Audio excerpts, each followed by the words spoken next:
Балетът е музикално-сценичен жанр, в който основно изразно средство е танцът, в съчетание с музика и театрално действие.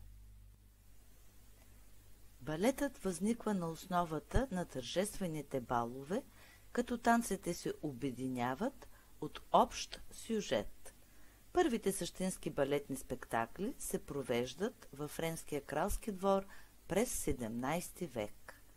Като истински ценител на балета, френският крал Луи XIV, известен също като Кралят Слънце, основава първата танцова академия. Скоро нейните възпитаници започват да изнасят балетни представления на театрална сцена, украсена с богат декор. Облечени във великолепни костюми, с тежки перуки и грим, мъже изпълняват дори женските роли.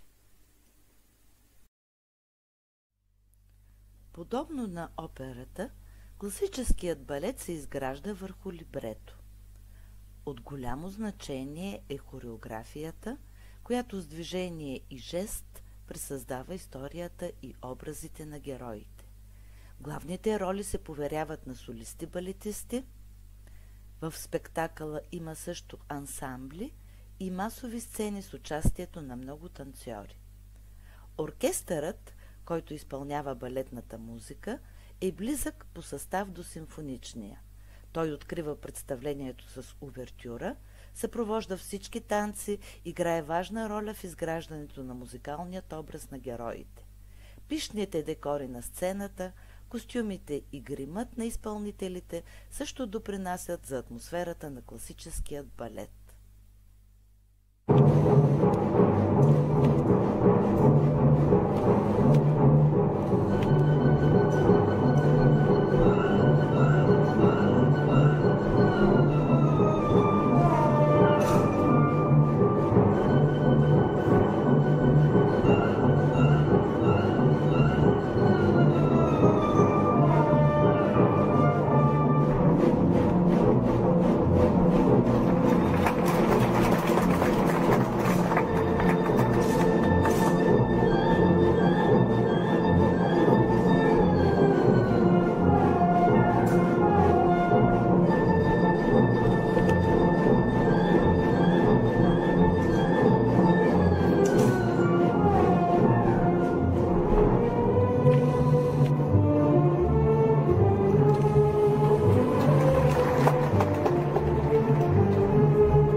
Пьотр Илич Чайковски е руски композитор от 19 век.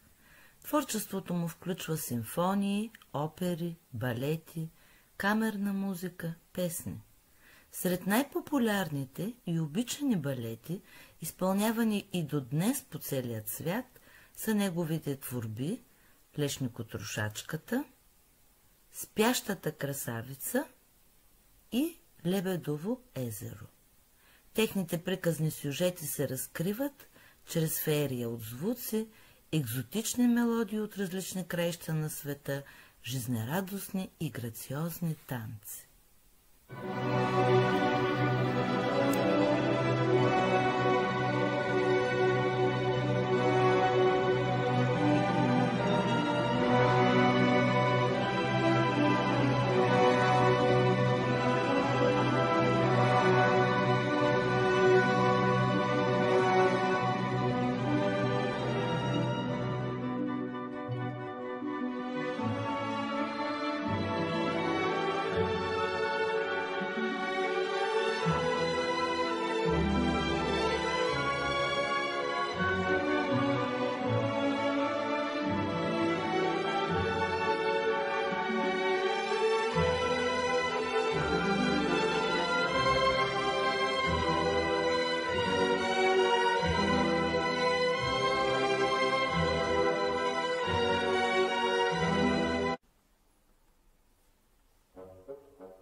Меценатът е човек, който доброволно и безвъзмездно подпомага развитието на науката или изкуството, като предоставя материална помощ със свои лични средства.